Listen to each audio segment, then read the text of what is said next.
ইমাম সাহেবের খানা মহল্লার সবার ঘর বাড়ি থেকে আসে, মহল্লার অধিকাংশ লোক সুদ খায়। ইমাম সাহেবের দোয়া কবুল হবে কি? আমি একজন দিনমজুর, আমি যা উপার্জন করি তা দিয়ে হালাল খেতে চাই, কিন্তু পরিবার বলে অন্য চাকরি করতে, যাতে হারাম উপার্জন করতে হয়। আমি এখন কি করব? আমার পিতামাতা জীবিত থাকা অবস্থায় বুঝ না থাকায় তাদের সাথে জঘন্যতম বেয়াদবি করেছি। এখন আমার বুঝ এসেছে, কিন্তু তারা দুনিয়াতে বেঁচে নাই। আমার মাফের কি কোনো সুযোগ আছে? এরপরে প্রশ্ন হলো, আমি 5 ওয়াক্ত নামাজ পড়ি, আমি একাধিক মেয়েদের সাথে জেনা করে ফেলেছি, এখন আমার করণীয় কি? আমার কি ক্ষমা আছে? জাকাতের নিসাবের স্বর্ণ রূপার ভিন্ন মূল্য হওয়াতে আমরা কোনটিকে নিসাব হিসেবে ধরে নিব? আমি একজন যুবক, আমি রাস্তাঘাটে চলার পথে আমার চোখ নিচু রাখতে পারি না, আমি আমাকে নিয়ন্ত্রণ করতে পারছি না। আল্লাহর শপথ, আমি এই পাপ থেকে বাঁচতে চাই। বিড়াল ক্রয় বিক্রয় করা জায়েজ আছে কিনা? আমি পর্নোগ্রাফিতে আসক্ত, মাঝে মধ্যে নামাজ পড়ি, এই পর্নোগ্রাফি থেকে বাঁচার উপায় কি? অলিদের কারামত সম্পর্কে ইসলাম কি বলে? বিভিন্ন অনুষ্ঠানে ইসলামী প্রোগ্রামে মোবাইল বা ক্যামেরা দিয়ে ভিডিও ধারণ করা, ছবি তোলা সম্বন্ধে জানতে চাই, ইসলাম কি বলে? ঘরে যদি অনেকগুলো কোরআন থাকে তাহলে কি সবগুলো পড়তে হবে নাকি একটা পড়লেই চলবে? রাস্তার পাশে সরকারি গাছ থেকে ফল খাওয়া জায়েজ আছে কিনা? দরকারি প্রশ্ন ভাই, হাসবেন কেন? রাস্তার ধারে যে সমস্ত ফল গাছ থাকে, এই ফল গাছগুলো যদি বিশেষ কোনো ব্যক্তি মালিকানাধীন ফল না হয়, সরকারি গাছ আর সরকারি রাস্তা সরকারি গাছ অনেক সময় ফল হয়, বা অনেক সময় ব্যক্তি মালিকানাধীন হলেও সেটাকে অনেক সময় রাস্তার ধারে এভাবে ওপেন রেখে দেওয়া হয়। এটার ফল এগুলোকে হেফাজত করার জন্য, সেভ করার জন্য, নিরাপদ করার জন্য কোনো আয়োজন থাকে না, ওপেন থাকে। তো বিশেষ করে সরকারি জায়গায়, সরকারি রাস্তার পাশে যে ফলমূল থাকে এগুলো খাওয়া জায়েজ আছে, এগুলো চাইলে কেউ খেতে পারেন। যেহেতু এগুলোকে সংরক্ষণের কোনো ব্যবস্থা করা হয় নাই, এর মানে এটা ওপেন, এটা উন্মুক্ত আছে, এটা চাইলে কেউ খাইতে পারে। একটা হাদিসে নবী করিম সাল্লাল্লাহু আলাইহি সাল্লাম বলেছেন, কেউ যদি কোনো ফলের বাগানে যায় সে সেখানে খেতে পারবে, কারণ তখনকার সমাজে বাগানে গেলে খাওয়ার পারমিশন সবাইকে দিত। এখনো আছে অনেক দেশে পৃথিবীতে যে ওখানে ঢুকলে খেতে পারেন, কিন্তু সে অনেকগুলো ভরে নিয়ে আসবে, এই সুযোগ নাই, এই অনুমোদন দেওয়া হয় না। অতএব রাস্তার ধারে এরকম কোনো ফল আছে, এটা সিস্টেমই বলে দিচ্ছে যে এটা কেউ খেলে মালিক কর্তৃপক্ষের কোনো আপত্তির ব্যাপার নাই, অতএব কেউ চাইলে সেখান থেকে খেতে পারবে। এমনকি আমাদের আশেপাশে দেখা যায় অনেক আম গাছ থেকে আম পড়ে, তাল গাছ থেকে তাল পড়ে, অনেক ফল ঝরে পড়ে, এগুলো নেওয়া যাবে কিনা? উত্তর হলো, মালিক পক্ষের যদি অনুমতি থাকে, সে অনুমতিটা বোঝা যায় বিভিন্নভাবে। যেমন কথার কথা, এটাকে হেফাজত করার মতো কোনো ব্যবস্থা নেই, অনেকে কাঁটা দিয়ে রাখে, অনেকে বেড়া দিয়ে রাখে, অনেকে জাল দিয়ে রাখে, এগুলো দেখলে তো বোঝাই যাচ্ছে যে উনি আপনাকে এটা নিতে দিচ্ছে না, তখন ওটা খাওয়া জায়েজ হবে। কিন্তু যদি দেখেন যে না, এরকম কোনো সেফটি সিস্টেম উনি রাখেন নাই, তার মানে তিনি এটা পারমিশন দিয়ে রাখছেন, আপনি সেটা খেতে পারবেন ইনশাআল্লাহ। ইমাম সাহেবের খানা মহল্লার সবার ঘর বাড়ি থেকে আসে, মহল্লার অধিকাংশ লোক সুদ খায়, ইমাম সাহেবের দোয়া কবুল হবে কি? ভাই, ইমাম সাহেব ওয়াজ করেন, হারাম ঘরের দোয়া কবুল হয় না, এবার ইমাম সাহেবই ধরে বসছেন আপনারা যে সেই যদি হারাম খায় তার দোয়া কবুল হবে কিনা? দরকারি প্রশ্ন ভাই। আহা, ইমাম সাহেব বা উলামায়ে কেরাম এর কর্তব্য হলো তারা মানুষকে হারাম থেকে বিরত থাকার নির্দেশ শুধু দিবে তা নয়, তারা হারামকে সর্বতভাবে বর্জন করবেন। এবং সেজন্য মসজিদের বিভিন্ন বাসাবাড়ি থেকে যদি খাবার আসে, ইমাম সাহেব তিনি যথাসম্ভব জানার চেষ্টা করবেন তাদের উপার্জন কি, এবং হারাম হলে সেই খানা বর্জন করবেন বিনয়ের সাথে, কৌশলে, যেভাবে পারেন। আর তার চেয়ে আগের কর্তব্য মসজিদ কর্তৃপক্ষের যে তাদের ইমাম সাহেবের দোয়াটা অন্তত কবুল হোক। সবই যদি হারাম খোর হইয়া দোয়াটা কবুলের রাস্তা সব বন্ধ হয়ে যায়, একটা লোকরে দিয়ে একটু দোয়া করাবেন বা তার কাছে দোয়া চাইবেন, এই দোয়া চাওয়ার রাস্তাটাও যদি শেষ হয়ে যায়, তাহলে যাবেন কোন দিকে? অন্তত ইমাম সাহেবকে অন্তত পাপমুক্ত, হারাম খাবার মুক্ত রাখেন। সেজন্য কর্তৃপক্ষের উচিত হালাল খোর দেখে দেখে তাদের বাসায় খানা দেওয়া, হারাম খোরদের বাসায় ইমাম সাহেবের খানা না দেওয়া। মুশকিল হলো হালাল খোরের চাইতে এখন হারাম খোরের সংখ্যা অনেক। আবার হালাল খোরদের টিফিন বাটিতে এত ভালো কিছু হুজুরে দিতে পারে না বেচারারা। হুজুরও অনেক সময় হারাম খোরের টিফিন বাটির আইটেম দেখে খুশি থাকে অনেক সময়। আল্লাহ তাআলা আমাদের সবাইকে হেদায়েতের তৌফিক নসিব করুন। আমার ওয়াজ মাহফিল এর দাওয়াত যারা দেন আমাকে, আমি একটা ফরম দেই, আমার অফিস থেকে একটা ফরম দেওয়া হয়, আসুন্নাহ ফাউন্ডেশন থেকে একটা ফরম দেওয়া হয়, সেই ফরমে 12-13টা শর্ত দেওয়া আছে যে আমাদের মাহফিল নিতে হলে এই শর্তগুলো পূরণ করে সেখানে স্বাক্ষর দিয়ে সভাপতি সেক্রেটারি আবেদন করতে হবে। এরপরে সেটা যদি মঞ্জুর হয়, এই শর্তগুলোর কোনো একটার ব্যত্যয় হলে আমরা মাহফিল স্থল থেকে ফিরে যাওয়ার অধিকার আমরা রাখি, সেরকম লেখাজোখা থাকে আমাদের। কারণ কন্ট্রাক্ট ছাড়া আজকাল কোথায় যে কোন ধরা খায়, আবার এই জন্য আমরা কন্ট্রাক্ট করে যাই। কন্ট্রাক্ট মানে আবার পয়সা বুঝেন না আপনারা, তো পয়সা ছাড়া আজকাল কিছু, কন্ট্রাক্ট শুনলে মনে করেন পয়সা। ভাইরা আমার, সেখানে একটা পয়েন্ট লেখা আছে, কোনো বাসা বাড়িতে যদি আমাকে খেতে হয় তাহলে সেই খাবার হালাল এটি নিশ্চিত করতে হবে। আমরা বিভিন্ন সময় আমাদের অফিস থেকে ফোন দেওয়া হয়, আমি অনেক সময় ব্যক্তিগতভাবে ফোন দেই যে ভাই কোথায় খাবো, কার বাড়িতে খাবো, তার উপার্জন কি। চেষ্টা করি, আমিও যে একেবারে বাঁচতে পারি তা না, চেষ্টা করি আমরা।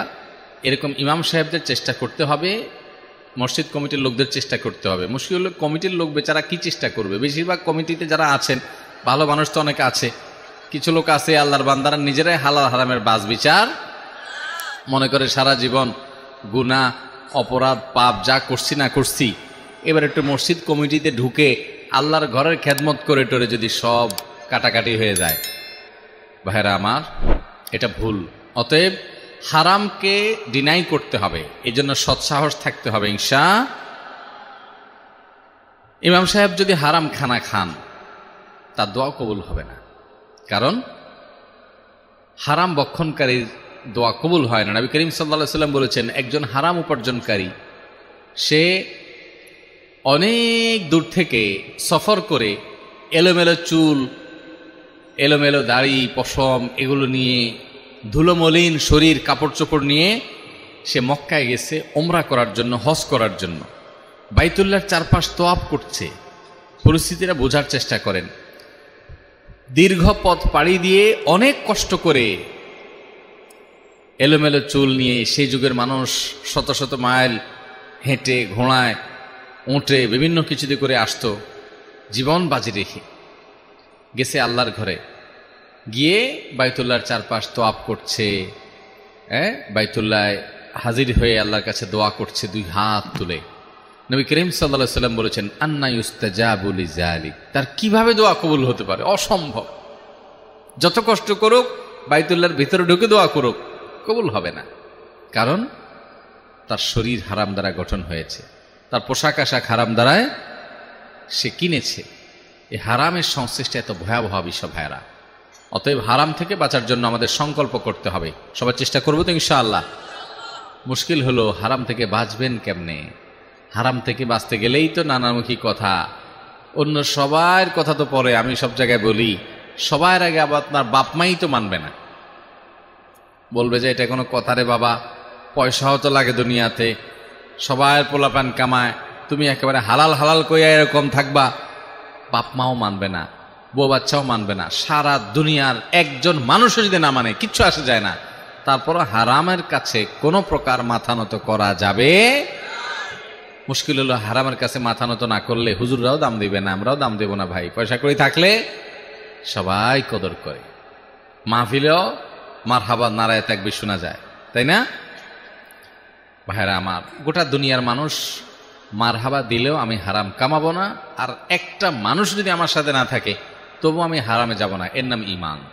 আল্লাহ তাআলা আমাদেরকে সেরকম ঈমানদার হওয়ার তৌফিক দান করুন। অতএব ইমাম সাহেব হোক, আমরা নিজেরা হই, কেউ হারাম ভক্ষণ করব না। আপনি হারাম উপার্জন করেন নাই কিন্তু ভক্ষণ করছেন, গুনাহ আপনার হবে না। হয়তো কোনো কোনো ক্ষেত্রে আপনি না জানা খাইছেন, কিন্তু এটার যে প্রতিক্রিয়া, প্রভাব, সেটা আপনার মধ্যে পড়বেই পড়বে, ইবাদতের স্বাদ নষ্ট হয়ে যাবে। এজন্য হারাম খানা থেকে নিজেরা তো বাঁচবেনই, ইমাম সাহেবদেরকে বিশেষভাবে বাঁচানোর চেষ্টা করবেন ইনশাআল্লাহ। কোন নির্বাচনের প্রার্থী যদি তার মার্কায় ভোট দেওয়ার জন্য আমাকে টাকা দেয় এবং আমি যদি তাকেই ভোট দেই, তাহলে সেই টাকা হালাল হবে কিনা? একটা সৎ মানুষ পাওয়া গেছে যে প্রার্থীর কাছ থেকে টাকা নিয়ে ইমানদারি রক্ষা করছে, ভোটটা তারে দিছে, বেঈমানি করে নাই। কিয়ামতের আগে সততার যে কত রকমের সংজ্ঞা হবে একমাত্র আল্লাহ ভালো জানে। কে যেন বলেছিলেন যে কিয়ামতের আগে সৎ মানুষের একটা সংজ্ঞা একটা সময় এরকম হবে যে একটা লোক ঘুষ খায়, এটা কোনো ব্যাপার না। ব্যাপার হবে কি, ঘুষ খেয়ে সে কাজটা করে, তখনকার মানুষরা মনে করবে যে এরকম একটা ফেরেশতা, এরকম একটা ভালো মানুষ ওই অফিসে আছে যে লোকটা ঘুষ খায় তা কাজটা করে। সততার সংজ্ঞা পাল্টাতে পাল্টাতে মানুষ নিজে নামতে নামতে কোথায় গিয়ে থামছে দেখছেন? আল্লাহু আকবার। আমাকে এক ভাই বলছেন যে, এবং আরো অনেক অভিভাবকরা বলেন যে, ভাই যারা পশ্চিমা দুনিয়াতে বিভিন্ন দেশে থাকেন, সবার কথা না, অনেকে, আমরা আমাদের ছেলে মেয়েরা বিবাহ বহির্ভূত সম্পর্কে জড়ালে হারামে লিপ্ত হয়েছে সেজন্য আমরা পেরেশান হই। সচেতন অভিভাবকরা উপযুক্ত হওয়ার সঙ্গে সঙ্গে ছেলে মেয়েকে বিয়ে দেওয়ার জন্য চেষ্টা করেন, সদিচ্ছা থাকে, কারণ তাদেরকে গুনাহ থেকে বাঁচাতে হবে। আর পশ্চিমা দুনিয়াতে অনেক দেশে অনেক মানুষ আছেন, সবাই না, যারা তাদের সন্তানরা কেউ যদি কোনো ছেলে কোনো মেয়ের সাথে প্রেম করে, কোনো মেয়ে যদি কোনো ছেলের সাথে প্রেম করে, প্রেম শব্দটা আমার কাছে এটা টাউটবাজি শব্দ, মানে 2 নম্বর সম্পর্ক করে, সহজ কথায়। এই কামটা যদি করে তো বাপমা নাকি, কোনো বাপমা নাকি শুকর আদায় করে আল্লাহর কাছে আলহামদুলিল্লাহ বলে, এবং অন্যদেরকে বলে যে আমার ছেলেটা একটা মেয়ের সাথে রিলেশন করছে। কারণ আশেপাশে অন্যান্য ছেলেরা ছেলেদের সাথে গে বা সমকামিতায় লিপ্ত হয়, এই ছেলেটা অন্তত একটা মেয়ে ধরছে কমপক্ষে, এই খুশিতে বাপমা শুকর আদায় করে। মানুষ ধ্বংস হতে হতে, পতন হতে হতে, পচতে পচতে যখন দুর্গন্ধ বের হতে থাকে, তখন সততার সংজ্ঞাগুলো এভাবে পাল্টাতে থাকে। যে ভাই প্রশ্ন করেছেন তার প্রশ্নটা অনেকটা এই রকমের, সেজন্য 2টা এক্সাম্পল দিলাম। আপনি ভোটার হিসাবে প্রার্থীর কাছ থেকে টাকা নিছেন, 500 টাকা, 1000 টাকা, 2000 টাকা, 5000 টাকা, যাই নেওয়ার নিছেন, বা একটু চা পানিই খাইছেন। খাইয়া আপনি বলছেন, না আমি তো বেইমানি করতে পারি না, মুসলমান। অতএব আপনি ভোটটা ওই মার্কায় দিলেন, যে টাকা দিল বেচারা, ভোটটা মার্কাতেই দিলাম। তাহলে আপনি একটা গুনাহ করলেন, এবং এর কারণে আপনি যে নিজেকে খুব সৎ মনে করতেছেন, এটা মনে করার কোনো কারণ নেই। কারণ প্রার্থীর কাছ থেকে টাকা নেওয়াটাই আপনার জন্য গুনাহ, না জায়েজ। প্রার্থী টাকা দিলে সেটা নেওয়া যাবে, কেন নেওয়া যাবে না? কারণ ভোট দেওয়া মানেই ওই লোকটাকে উপযুক্ত বা ভালো মানুষ এ কথার সাক্ষ্য দেওয়া, যে আমি সাক্ষ্য দিচ্ছি এই মার্কা, এই প্রতীক নিয়ে যিনি দাঁড়িয়েছেন, এই লোকটা আমাদের এই এলাকার এই পদে বসার উঠার উপযুক্ত ব্যক্তি, এই মর্মে আমি সাক্ষী দিচ্ছি, এই বলে আপনি সিল মারতেছেন। ভোট দেওয়া মানে সাক্ষ্য দেওয়া। তো সাক্ষ্যর বিনিময়, সাক্ষ্য দেওয়ার বিনিময় গ্রহণ করা যায় না, এটা আপনি করতে পারেন না, এটা জায়েজ না। আপনাকে যদি সে দেয় সেটা উৎকোচ হবে। যদি কেউ উপযুক্ত হয় তার পক্ষে সাক্ষ্য আপনি এমনিই দিবেন, দিতে হবে আপনাকে। মিথ্যা সাক্ষ্য আপনি দিতে পারবেন না, শাহাদাতুজ জুর কবিরা গুনাহ। তাহলে তার পক্ষে যদি আপনার এমনি অবস্থান নিতে হয়, যদি সে উপযুক্ত হয়, তাহলে সেক্ষেত্রে আপনি সেখানে টাকা নেবেন কেন? এটা জায়েজ নেই। আর যদি সে উপযুক্ত না হয়, তাহলে টাকা নিয়ে তাকে দিলেন আপনি ঈমান রক্ষা করতে গিয়া, অথচ সে উপযুক্ত না, তাহলে অজাগায় সাক্ষ্য দিয়া মিথ্যা সাক্ষ্য দিলেন আপনি, যেটা কবিরা গুনাহ, শাহাদাতুজ জুর। যে উপযুক্ত না, আপনি ভোট দিয়ে বলেন হ্যাঁ এ উপযুক্ত, তাহলে আপনি মিথ্যা কথা বললেন, মিথ্যা সাক্ষ্য দিলেন, এই ব্যক্তিকে সার্টিফিকেট দিলেন, এর কারণে গুনাহ হবে। ভাইরা আমার, ইমানদারের প্রত্যেকটা জিনিসের হিসাব হবে, প্রতিটা জিনিস হয় না কামলে পাল্লা উঠবে, আর না হলে বদামলের পাল্লায় উঠবে। এখন মুশকিল হলো, আজকাল ভোটাররা টাকা চাওয়া লাগে না, প্রার্থীরা বাড়িতে বাড়িতে গিয়ে দিয়ে আসে। ওইটা না নিলে বরং আবার ফেসাদ আছে, ঠিক না? পরে আদবোর জায়গায় নাও থাকতে পারে, যে টাকা দিতে গেলাম নিল না কেন, তাইলে এটা মনে আমার দলের না, এটা মনে ওই মার্কা ভোট দিবে। এরকম প্রার্থীরা মনে করে কি করে না, প্রার্থীদেরকে সুন্দর করে বুঝাই দিবেন, প্রার্থী ভাই আমি মুসলমান হিসাবে জেনেছি এটা জায়েজ নেই, হালাল না, সেজন্য আমি এটা নেব না, ভোট আমি চোখ বন্ধ করে উপযোগী দিব, আপনি কোনো টেনশন করবেন না। যদি দেখেন যে না, মাইদ্যর খাওয়ার ভয় আছে, হাত পা হারানোর ভয় আছে, দিনকাল যা, তাতে যদি ভয় হয়, তাহলে নিজের জান বাঁচানোর জন্য হলে টাকাটা নিতে পারেন, যে টাকা না নিলে আমার বিপদ আছে, কিন্তু এটা খাবেন না, গরিব দুঃখীকে দান করে দিবেন সওয়াবের নিয়ত ছাড়া। কথা কি বুঝাতে পারছি? আল্লাহ তাআলা আমাদেরকে হক হালালি এবং সততার পথে চলার তৌফিক দান করুন।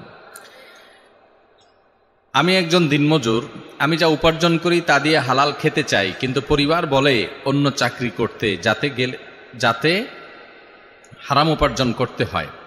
আমি এখন কি করব?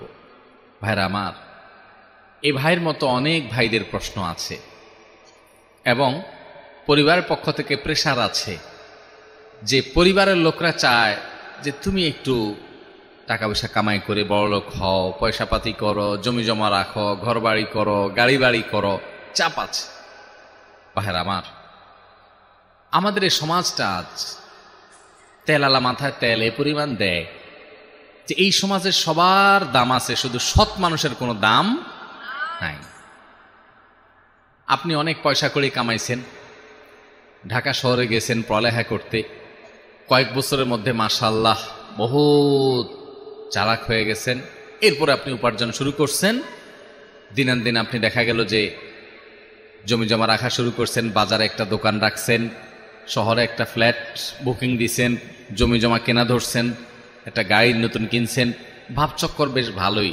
আপনার বাপ মাও খুব খুশি, শরীরে ভাব আসছে, ছেলের উপার্জন আছে, আশেপাশে সবাই একটু তোয়াজ করে, জি হুজুর করে। এটা দেখে অন্যান্য বাপমারা তাদের ছেলে মেয়েদেরকে প্রেশার দেয়, ছেলেমেয়েরা প্রেশার ফিল করে যে আমাদের তো এরকম দরকার। এই সমাজে উপার্জন করে কেউ যদি উপরে উঠতে পারে সবাই বাহবা দেয়, মাশাআল্লাহ বাবা, মাশাআল্লাহ তুমি সফল মানুষ, সফল আগায় গেছো, মাশাআল্লাহ। অন্যদিকে বলে দেখ অমুকের কাছ থেকে শিখ কিছু, ঠিক না ভাই? ঠিক। কিভাবে আগায় গেছে, কাহিনী কি কাম করে এই টাকা কামাই করছে, এই জিনিসটা কেউ গুণাক্ষরে কল্পনাও, এত ছোট চাকরি করে এত পয়সা কেমনি হলো, এটা কেউ চিন্তা করে না। এই সমাজটা আজ এমন একটা জায়গায় চলে গেছে যে সবাই শুধুমাত্র পয়সা করে কামাই করলে তাকে তেল মাখে। সৎ মানুষের মূল্য আমাদের সমাজে, আমরা ছোটবেলায় কিছু দেখেছি, আমাদের বাপ চাচার বয়সী মুরব্বী ওনারা আরো বেশি দেখছেন। সেটা কি, সমাজে একটা সৎ মানুষের মূল্য হতো এক সময়। একজন স্কুলের মাস্টার, তাকে দেখে পুরো এলাকার মানুষ রাস্তার পাশে দাঁড়িয়ে সালাম করত, শ্রদ্ধা করত, জানে যে লোকটা সৎ এবং ভালো মানুষ। চোর ডাকাত পয়সাওয়ালা হলেও সামনে হয়তো ভয়ে কিছু বলতো না, প্রতিটা মানুষ ঘৃণা করত। এখন অন্যায়কে ঘৃণা করার মানসিকতা সমাজ থেকে লোপ হয়ে গেছে। এখন সৎ মানুষকে দেখলে কেউ জিজ্ঞাসা পর্যন্ত করে না। কিন্তু তাই বলে কি আমরা সততা ছেড়ে দিব?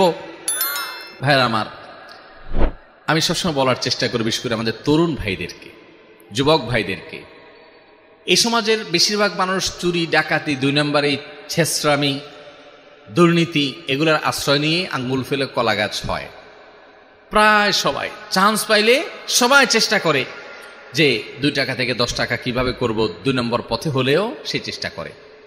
আপনি ব্যতিক্রম হওয়ার চেষ্টা করেন যে না, আমি এটা করব না, আমি হালাল উপার্জন করে যদি অনেক টাকা পয়সা হয় আলহামদুলিল্লাহ দান দক্ষিণা করতে পারবো। আর যদি সেটা না হয়, হারাম আমার 1 পয়সারও দরকার নেই, হালাল বহু টাকা দরকার আছে, আমি সেটাকে না করব। এটাতে সমস্যা হবে কি, আগে ভাগে বলে দেই, সমস্যা হবে বাপ মাও খুশি হবে না, বউটাও হয়তো খুশি হবে না, ছেলে মেয়েরা হয়তো খুশি হবে না। তাদেরকে খুশি করার জন্য প্রথম কাজ হলো তাদেরকে দিন বোঝাবেন, দিন, যে গোটা দেশটা আমি কিনে ফেললাম এক সময়, হয়ে গেল অনেক টাকা পয়সা, তো নিয়ে যেতে পারবো কিছু? নিয়ে যাওয়ার সুযোগ আছে কোনো? কাফনের যে কাপড়, এই কাফনের কাপড়ে কোনো পকেট আছে? তার মানে কিছু নিয়ে যাওয়ারও সুযোগ নেই। কার জন্য করব? আমি 2 নম্বর পথে টাকা কামাই করে রেখে যাব, ছেলে মেয়ে নাতিপুতিরা ভাবচক্র নিয়ে চলাফেরা করবে, আর ফেরেশতা মুগুর মারবে আমাকে। এর চাইতে বেকুব এবং নির্বোধ আল্লাহর জমিনে আরেকটা হতে পারে? পারে না। এজন্য ভাইরা আমার, সৎ টাকা হালাল উপার্জন করব, হারামকে না করব। বাবা মা বুঝে না, তাদেরকে বুঝাবো যে বাবা কতকাল বেঁচে থাকবা, অমুকের ছেলে কামাই করছে, কিভাবে করছে আমি জানি না, যদি হারাম উপার্জন করে থাকে তো ওই টাকা আমার দরকার নাই বাবা, আমরা গরিব থাকবো, অনেক সুখে থাকবো, মানসিক শান্তিতে থাকবো। আমি এটা কথা প্রায় বলি, আজকে এক মাহফিলে বলে আসছি যে ভাইরা আমার, যারা অবৈধ পথে উপার্জন করে 2 নম্বর টাকা দিয়ে বড় লোক হয়, আপনারা আমরা দেখতে বাহির থেকে মনে করে যে অনেক সুখে আছে, তাই না? বিশ্বাস করুন, দুঃখের সাগরে তারা হাবুডুবু খেতে থাকে। দুঃখটা কিসের? দুঃখটা হলো মাহফিলে হুজুর বলে যে অমুক হাজী সাহেব 50,000 টাকা দিছেন, বলেন নারায়ে তাকবীর, শ্রোতারা বলে আল্লাহু আকবার, বলেন মারহাবা, সবাই বলে মারহাবা। ওই বেচারা সে তো জানে সে কোত্থেকে টাকা কামাই করছে। সে যে টিন চুরি, গম চুরি, সে যে দুর্নীতি, সে যে 2 নাম্বারি, সে যে মানুষের হক মেরে মানুষের রক্ত চুষে কামাই করছে, দিন শেষে সে তো জানে। এই জন্য তার ভেতরে অপরাধের একটা অদৃশ্য জ্বালা আছে, ওই জ্বালাটা তাকে জ্বালাতে থাকে। সে জানে যে মানুষ আমাকে অনেক বাহবা দিচ্ছে, দিন শেষে আমি যে চোর, আমি যে দুর্নীতিবাজ, আমি যে রক্ত চুষা, আমি যে হারামখোর, এটা তো আমি জানি। মনে রাখবেন, আপনি যে কোনো অপরাধ করার পর অপরাধের একটা জ্বালা আছে, অপরাধের একটা, কেউ টের পায় নাই, কেউ জানে নাই, কিন্তু আপনি তো জানেন।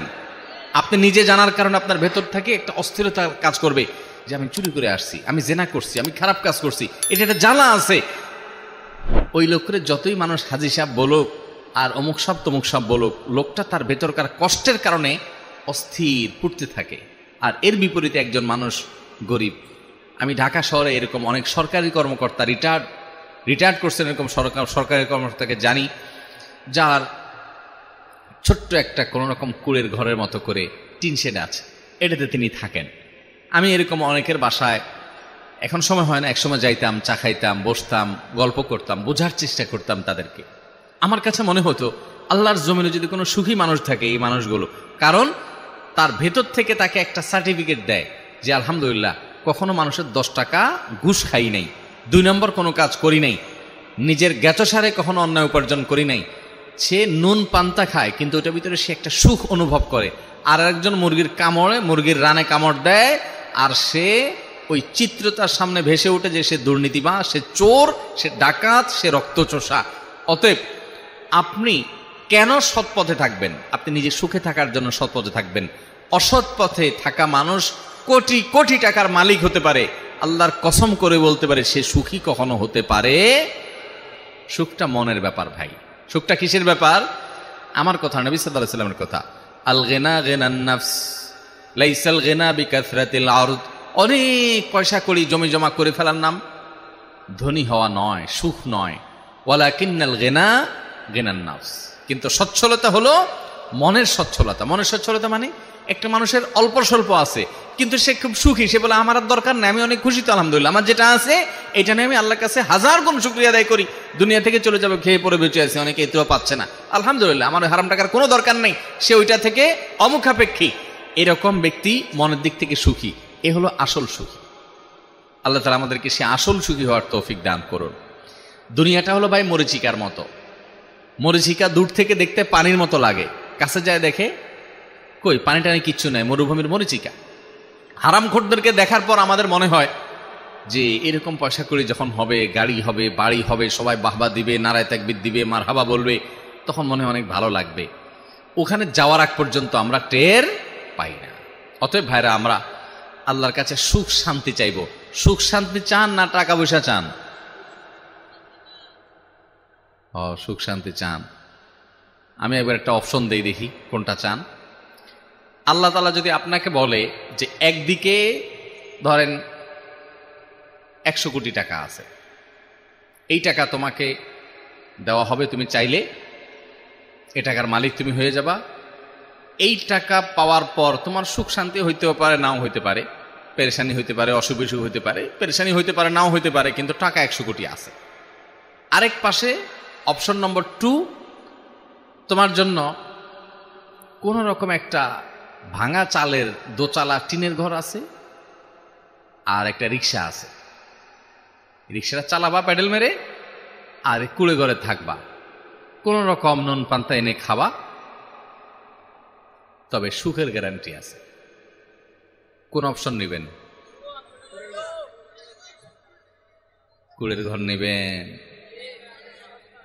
সত্যি সত্যি যদি আল্লাহ তাআলা অপশন দেন, তখন বোঝা যাবে যে কোনটার দিকে চোখ টানে। আহা ভাইরা আমার, ভালো করে শুনেন। আপনি ধরে ফেলছেন পলিসিটা, এই জন্য কুড়ের ঘর বলতেছেন, চালাকি করলে তো হবে না। আল্লাহর কাছে দোয়া করতে কি চান? সুখ চান না পয়সা চান? সুখ চান। সব তো ফেরেশতা, এখানে আর ওয়াজ করার দরকার কি? তাহলে এত ফেরেশতা থাকলে এখানে ওয়াজ করার দরকার আছে আর কোনো? এ তো সব আল্লাহওয়ালা মানুষেরা, এরা পয়সা করে কিছু চায় না। সুবহানাল্লাহ। ভাই, আমরা আল্লাহর কাছে সাধারণত কি চাই বলেন তো? অনেক যুবক আমাদের কাছে প্রশ্ন দেয়, হুজুর একটা মেয়েকে আমার খুব ভালো লাগে, মনে হয় অনেক, তারে পাইলে সুখী হব, তো আল্লাহর কাছে ওই মেয়েকে যেন আমি স্ত্রী হিসেবে পাই, এটা দোয়া করা যাবে কিনা? এটা অনেক ছেলে প্রশ্ন করে। আমি বলি, ভাই এই মেয়েকে পাইলে তুমি সুখ পাবা, এই গ্যারান্টি তোমার কে দিল? তোমার মনে বলতেছে যে এই মেয়েরে পাইলে আমি সুখে পেয়ে যাব।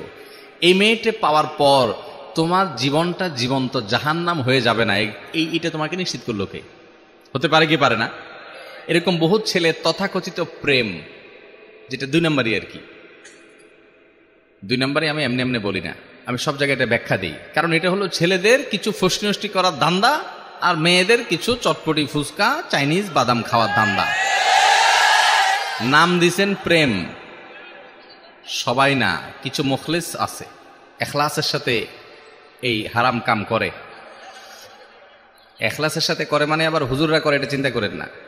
এখলাসের সাথে করে মানে হলো ও হয়তো বাদাম ফুচকা খাওয়ার ধান্দা নাই, ওর হয়তো অন্য কোনো ধান্দা আছে, সেজন্য সে হয়তো করে। কিন্তু বেশিরভাগই বা সাধারণত এই দেখেন এই তথাকথিত অবৈধ যে সম্পর্কগুলো হয় বিবাহ বিরোধী, এগুলো বিয়ে পর্যন্ত কয়টা টিকে বলেন তো? আমি সব জায়গায় বলি, সম্পর্ক করে অন্য মেয়েদের সাথে, 2টা 3টা 4টার সাথে। এদিকে হুজুরদেরকে আইসা কানে কানে চা পানি খাওয়ায় বলে, হুজুর একটা মহিলা মাদ্রাসার পর্দানসীন মেয়ে দেখেন আমার জন্য। মেয়েরা তো বুঝে না, ধরা খায় এই বদমাইশের কাছে। এর পাম্পট্টিমূলক কথাবার্তা শুনে, চোখের পানি দেখে, ভালোবাসা, হান তান, প্রেম প্রীতি, এই সমস্ত 2 নম্বরের কথাবার্তা শুনে বেচারি গলে যায়, তার সব বরবাদ করে ফেলায়। ওই প্রতারকের প্রতারণা ধরতে পারে না। ভাইরা আমার, তো যেটা বলছিলাম যে আমরা অনেক সময় মনে করি যে অমুকরে পাইলে আমি সুখী হয়ে যাব। আচ্ছা, যতজনে এই বিবাহ বহির্ভূত প্রেম, প্রেম শব্দ বলতে আমার খারাপ লাগে, কারণ প্রেম তো হবে স্বামী স্ত্রীর মধ্যে, 2 নম্বর জায়গায় কিসের প্রেম? আবার এই 2 নম্বর সম্পর্ক যারা করে, এরা সবাই তো মনে করে যে অমুকরে পাইলে আমার জীবন জান্নাত হয়ে যাবে। এগুলো বিয়ে করার পর সবগুলোর জীবন খুব সুখী হয়ে যায়? চুলাচুলি হয় না, বরং বেশিরভাগ হয়। এই 2 নম্বর সম্পর্ক বেশিরভাগ ওইদিকে যায়, কারণ আল্লাহ তাআলা হারামে আরাম রাখেন না। এর বিপরীতে আমি দেখাই বৈবাহিক সম্পর্কের মাধ্যমে যে সম্পর্কগুলো গড়ে ওঠে, এখানে অশান্তি হয়, কিন্তু এখানে তুলনামূলক কম হয়। তুলনামূলক এখানে প্রতারণা কম হয়, সামাজিক একটা বন্ধন আছে, ফ্যামিলিগত একটা কমিটমেন্ট আছে। এটা এরকম হয় না। ভাইরা আমার, ঠিক একইভাবে আল্লাহ তাআলার কাছে আমরা সুখ চাইব নাকি টাকা চাইব? একটা কথা আমি সবসময় বলি, আপনি সুখ তো চাইবেন, কিন্তু আল্লাহর কাছে বলেন, আল্লাহ লটারির টিকিট কিনছি, আল্লাহ 40 লাখ টাকা লটারি দিয়ে দাও, আল্লাহ আর কিছু চাবো না জীবনে, এটা হলে শুধু চলবে। অনেকে ক্যালকুলেশন করে আল্লাহর কাছে চায়, আল্লাহকে বাজেট দেয় যে আল্লাহ এই লাখখানিক টাকার ভিতরে একটা বাইক, আর এই লাখ 2 টাকার পুঁজি, আর একটা আইফোন টিপি করার জন্য, আল্লাহ মোটামুটি এই 2-3টা জিনিস দিয়ে দিলে আমার আর কোনো ডিমান্ড না, আল্লাহ শুধু এইটুক হলে চলবে। বা এইটুক হলে যে আপনি সুখে শান্তি থাকবেন এমন কোনো গ্যারান্টি আছে? এটা বরং আপনার বিপদের কারণও হতে পারে। এই বাইকে আপনার বিপদের কারণ হতে পারে না? এই জন্য আল্লাহর কাছে এটা চাওয়ার নিয়ম না। ভাই, কি চাইবেন আল্লাহর কাছে? নবী করিম সাল্লাল্লাহু আলাইহি ওয়াসাল্লাম শিক্ষা দিয়েছেন, ওলামা একরাম আছেন এখানে, নবী করিম সাল্লাল্লাহু আলাইহি ওয়াসাল্লামের প্রতিটা পদক্ষেপে আল্লাহর কাছে দোয়া করতেন। এত দোয়া, চলতে ফিরতে উঠতে বসতে প্রতিটা কদমে কদমে দোয়া, আজকার দোয়া প্রতি কদমে করবে। আমি অন্তত পাই নাই কোথাও, ওলামা একরাম পাইলে বলেন, নবী করিম সাল্লাল্লাহু আলাইহি ওয়াসাল্লাম কোনো দোয়ায় আল্লাহর কাছে এরকম কোনো দোয়া করছেন আমি দেখি নাই যে আল্লাহুম্মা ইন্নী আসআলুকা আমওয়ালান কাসীরা, আল্লাহ আপনার কাছে অনেক পয়সা কড়ি চাই। এরকম একটা দোয়া আমি আজ পর্যন্ত পাইনি। আপনারা পাইছেন? কিন্তু একটা দোয়া পাইছি বারবার, বিভিন্নভাবে নবী সাল্লাল্লাহু আলাইহি ওয়াসাল্লাম আল্লাহর কাছে গেছেন। সেটা কি? তিনি আল্লাহর কাছে দোয়া করেছেন। এই দোয়াটা বিভিন্নভাবে করেছেন, আল্লাহুম্মা ইন্নী আসআলুকাল আফিয়াহ ফিদ দুনিয়া ওয়াল আখিরাহ, আল্লাহ দুনিয়াতে আপনার কাছে আমি শান্তি চাই, আখিরাতে শান্তি চাই। আমি যাকে মনে করছি এর সাথে আমার শান্তি হবে, এটা না হয় অন্য কোনো জায়গা হতে পারে, যেখানে শান্তি হবে ওখানে আল্লাহ আপনি আমাকে নিয়ে যান। আল্লাহ কাউকে আপনি কুলের ঘর দিয়ে শান্তির মধ্যে তাকে রাখতে পারেন, আরেকজনকে অনেক পয়সা করে দিয়ে শান্তির ধারে কাছেও রাখবেন না, এমনও হতে পারে।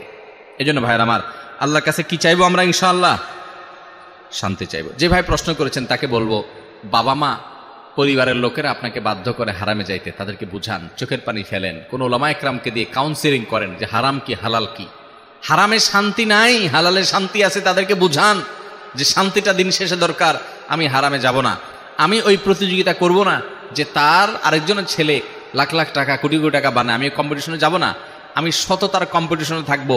লাখ লাখ টাকা বানানো কুলি চামারেও পারে, আরে এটা তো হাজার হাজার ছেলে মেয়েরাই করে, সৎ সবাই থাকতে পারে না, আমি সৎ থাকবো ইনশাআল্লাহ। তা আমাদেরকে সৎ থাকার তৌফিক দান করুন। আমার পিতামাতা জীবিত থাকা অবস্থায় বুঝ না থাকায় তাদের সাথে জঘন্যতম বেয়াদবি করেছি, এখন আমার বুঝ এসেছে কিন্তু তারা দুনিয়াতে বেঁচে নাই, আমার মাফের কি কোনো সুযোগ আছে? মাশাআল্লাহ ভাই, চমৎকার একটি প্রশ্ন। আমরা অনেক ভাইরা আছি এই হতভাগ্যের জায়গায় আমরা চলে গেছি যে বাবা মা জীবিত, তাদেরকে আমরা কদর করি নাই, তাদের না কদরই করেছি, আল্লাহ তাআলা নিয়ে গেছেন। ভাইরা আমার, এই সম্পদটা যতদিন আছে বেঁচে, এই বট গাছগুলোর কদর করবেন ভাই। অনেক ভাইরা আছেন মনে করেন না, বাপ মা তো আমাকে তেমন কোনো সাপোর্ট দেয় না, তাদের দ্বারা তেমন কোনো উপকার আসে না। ভাইরা আমার, কিচ্ছুর দরকার নাই, আল্লাহর কসম করে বলছি, আপনার বাবা আপনার মা আপনার কোনো উপকার করেন না, কিচ্ছু করেন না, বরং আপনাকে ডিস্টার্ব করেন, আপনার কাছে মনে হয় কিচ্ছু দরকার নাই। এই বট গাছটা শুধু যদি বেঁচে থাকে, শুধু টিকে থাকে আপনার মাথার উপরে, তো আল্লাহর জমিনের সবচেয়ে বড় নেয়ামত আপনার কাছে এখনো আছে। এটা হারানোর আগ পর্যন্ত টের পাবেন না ভাই। যারা হারায় ফেলছে তাদের কাছে গিয়ে বসেন, তাদের দিলের হাহা ব্যথা এটা অনুভব করার চেষ্টা করেন ভাই। আমি আমার বাবাকে হারাইছি, আমি বুঝি আমি কি হারিয়েছি। এখনো প্রায় সময়, অনেক দিন হয়ে গেছে, দীর্ঘ 4 মাস হয়ে গেছে, এখনো যখনই মনে পড়ে অস্থির হয়ে পড়ি, নিজেকে নিয়ন্ত্রণ করা অনেক কঠিন হয়ে যায়। বাবার কোনো স্মৃতি দেখলে মানে নিজেকে কন্ট্রোল করা কঠিন হয়ে যায়, চোখের পানি আর ধরে রাখা যায় না, কঠিন। কারণ এই সম্পদ হারিয়ে যাওয়ার পরে সবাই বুঝে যে কি হারাইছি। আল্লাহ তাআলা যাদের বাবা মা বেঁচে আছেন তাদেরকে কদর করার তৌফিক দান করুন। কথা বলবেন না ভাই, কখনো না, কোনো দিন জোরে কথা বলবেন না ভাই। বাবা মার ঋণ এটা কোনোদিন শোধ করা যায় না। নিজের গায়ের চামড়া দিয়ে যদি বাবাকে মাকে জুতা বানায় দেন, আপনার নিজের শরীরের চামড়া দিয়ে যদি জুতা বানায় দেন আপনার বাপ মাকে, ঋণ শোধ হবে না ভাই। এই ঋণ শোধ করা যায় না, আপনি চাইলেও পারবেন না ঋণ শোধ করতে। একজন সাহাবী এক ব্যক্তিকে দেখলেন তার মাকে পিঠের উপর নিয়ে তওয়াফ করতেছেন। হজে যারা গেছে তারা জানেন নিজের শরীর নিয়ে হজ করা কত কষ্টের কাজ। সেখানে একজন বৃদ্ধ মানুষকে কাঁধের উপরে নিয়ে আরাফাত, মিনা, মুজদালিফা, তওয়াফ, সাই এগুলো করা যে কত কষ্টের, এটা যারা হজ করছেন তারা জানেন। তো একজন লোক এরকম কষ্ট করতে করতে তার ভিতরে এক ধরনের আত্মতৃপ্তি আসছে যে আমি তো আমার মায়ের হক মনে হয় আদায় করে ফেলছি, যে মা আমাকে গর্ভে ধারণ করেছেন, দুগ্ধ দান করেছেন, আমি মনে হয় হক আদায় করে ফেলেছি। তখন তিনি ওই সাহাবীকে জিজ্ঞাসা করলেন, আমি আমার মার হক আদায় করছি না? কি বলো, এত কষ্ট করছি আমি? উনি বলছেন, জি না, তুমি এরপরও তোমার মায়ের হক যেভাবে আদায় করা দরকার তার সবকিছু আদায় করে সমান সমান করে দিয়েছো। এটা হয় নাই, সম্ভব না এটা। নিজের স্ত্রী যখন সন্তান সম্ভবা হয়, এটা জিজ্ঞেস করে দেখেন কষ্টটা কি। আরে ভাই, স্ত্রীকে জিজ্ঞেস করার দরকার নাই। আপনার পেটের সাথে 3 কেজি 4 কেজি ওজনের পাথর, ইট, এটা পেটের সাথে একটু ঝুলায় রেখে 1 সপ্তাহ একটু হাঁটা চলা করেন, শুয়ে দেখেন, ঘুমায় দেখেন কেমন লাগে। আমার কথা বোঝেন নাই? একটা ইট সুন্দর করে প্যাকেট করে পেটের সাথে ঝুলাইয়া, বেশি না, মাত্র 7 দিন বাজারে ঘাটে চলাফেরা, ঘুম, গোসল, খাওয়া দাওয়া সবকিছু করেন, দেখেন কেমন লাগে। ভাইরা আমার, 10 মাস যে গর্ভধারণ করে, স্বয়ং আল্লাহ তাআলা কোরআনে বলছেন, হামালাতহু উম্মুহু কুরহা ওয়া ওয়াদাআতহু কুরহা। মানুষের মা তাকে অনেক কষ্ট করে গর্ভে ধারণ করে। আল্লাহ বলছেন কষ্ট করে গর্ভধারণ করে, আল্লাহ জানেন। এবং গর্ভ খালাস করেন, সন্তানকে জন্ম দেন যখন, অনেক কষ্ট হয় ভাই। এই কষ্ট জীবনে কোনোদিন আমরা কল্পনাও করতে পারবো না। এরপরে তো দুগ্ধদানের কষ্ট আছে ভাই। আমরা যারা বাবা, বাচ্চারা একবারে বেশি দুইবার ডিস্টার্ব করলে ধমক একটা বেশি 5টা দিয়ে দেয়। আর মা অনেক মা আছে দেখবেন ঘুম পাগল মা, কিন্তু বাচ্চা যখন একটু মা করে উঠে, একটু আওয়াজ দিয়ে উঠে, ওই ঘুম পাগল মাটা পর্যন্ত ঘুম থেকে জেগে যায়। ভাই, মা বাপের ঋণ কোনোদিন শোধ করা যায় না। খবরদার, অনেক যুবক ভাইরা আছেন, অনেক ছোট বাচ্চা আছে। আজকে সকালে আমার বাসায় এক ভদ্রলোক তার ছোট ছেলেকে নিয়ে আসছে, এরকম একটা ছোট ছেলে, কত আমার 7-8 বছর বয়স হবে। যিনি নিয়ে আসছেন তিনি বাচ্চাটার নানা হন। নানা তার নাতিকে নিয়ে এসে আমাকে বলতেছে, ওকে একটু নসিহত করেন, ওর জন্য একটু দোয়া করে দেন, কারণ ওর মার সাথে বেয়াদবি করে। তো আমি চিন্তা করলাম, সমাজ কোথায় চলে যাচ্ছে, একটা 8 বছরের বাচ্চা মার সাথে বেয়াদবি করছে। ভাইরা আমার, এই একটা জায়গায় নো কম্প্রোমাইজের জায়গায় চলে যাবেন। নিজের স্ত্রী বলেন, বন্ধু বান্ধব বলেন, সবার সাথে, যে আমার মা বাবা, তো এখানে কোনো কম্প্রোমাইজ নাই। মা বাবা একদিকে, সারা পৃথিবী একদিকে, সারা দুনিয়া একদিকে, আমার মা বাবা একদিকে। চেষ্টা করবেন তো ইনশাআল্লাহ। ভাইরা আমার, যারা মা বাবাকে হারিয়ে ফেলেছেন, কদর করতে পারেন নাই, এখন আফসোস হচ্ছে, আপনাদের জন্য করণীয় আছে। সহিহ মুসলিমের হাদিসে বর্ণিত হয়েছে, নবী করিম সাল্লাল্লাহু আলাইহি সাল্লাম বলেছেন, ইন্না মিন আবাররিল বিররি রাজুলি মাআল ওয়ালিদাইন, কোন মানুষ তার বাবার প্রতি, মায়ের প্রতি, হাদিসে শুধু বাবার কথা আসছে, কিন্তু বাবা মা দুজনই উদ্দেশ্য। বাবা মায়ের প্রতি যদি কেউ সদাচরণ করতে চায়, তাহলে বাবা মার মৃত্যুর পর বাবা মা যাদের সাথে চলাফেরা করতেন, তাদের সে বন্ধু বান্ধব, তাদের যে আপনজন, তাদের সে প্রিয়জন, তাদের সাথে বাবার মতো আচরণ করবেন। যেমন আপনার বাবার একজন বন্ধু ছিলেন, তার সাথে উনি অনেক বন্ধুত্ব ছিল, আপনি তাকে বাবার মতো সম্মান করবেন। আপনার মার বান্ধবী ছিল, আপনার এক খালার সাথে তার খুব সম্পর্ক ছিল, আপনি অন্য খালার চাইতে ওই খালাকে একটু বেশি কেয়ার করবেন, কারণ মায়ের বান্ধবী। কথাকে বুঝাতে পারছি? সেই সাথে আল্লাহর কাছে চোখের পানি ফেলে দোয়া করবেন, আল্লাহ আমার বাবাকে, আমার মাকে আপনি মাগফিরাত নসিব করেন। খুব দোয়া করবেন, চেষ্টা করবেন তো ইনশাআল্লাহ। আল্লাহ তাআলা আমাদেরকে এই নেয়ামতকে সময় থাকতে কদর করার তৌফিক দান করুন। এরপরে প্রশ্ন হলো, আমি 5 ওয়াক্ত নামাজ পড়ি, আমি একাধিক মেয়েদের সাথে জেনা করে ফেলেছি, এখন আমার করণীয় কি? আমার কি ক্ষমা আছে? ভাইরা আমার, জেনার অপরাধ সম্পর্কে আল্লাহ রাব্বুল আলামিন কোরআনে কারিমে বলেছেন, যারা শিরক, জেনা এবং মানুষ হত্যার অপরাধগুলো করে ফেলে, বিশেষ করে জেনার কথা, এরপরে যদি সে তওবা করে, তওবা মানে কি? সে অন্যায় থেকে ফিরে আসছে, আর কোনোদিন ওইটার ধারে কাছে যায় নাই, সংকল্প করছে আর কোনোদিন করবে না, পাক্কা প্রতিজ্ঞা করে যদি সে ফিরে আসে, আল্লাহ রাব্বুল আলামিন তাকে ক্ষমা করেন। শুধু ক্ষমা নয়, কোনো কোনো ক্ষেত্রে শর্ত সাপেক্ষে ওই ব্যক্তির অপরাধকে মাফ তো করেনি, ওই জায়গায় সওয়াব দিয়ে আল্লাহ তাআলা পরিপূর্ণ করে দেন।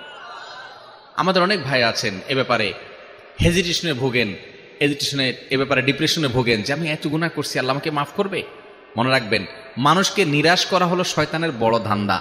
সে আপনাকে নিরাশ করে ফেলবে। শয়তানের কাজ কি জানেন? বলবে যে, আরে কোন মুখে আল্লাহর কাছে মাপ চাইবি? তো তোর কি মাপ চাওয়ার মুখ আছে? এত আকাম করছস, থাক, চালায় যা। হাসতেছেন? এটাই বাস্তবতা, এটাই বাস্তবতা। মদিনা এয়ারপোর্টে আমাকে একলে ব্যক্তি ধরছে এরকম একটা প্রশ্নের জন্য। দেখা হয়েছে হঠাৎ করে এয়ারপোর্টে, বলে যে, ভাই অমুক গুনাহ করার পর আমি শুনছি যে এটা আল্লাহ মাফ করবেন না।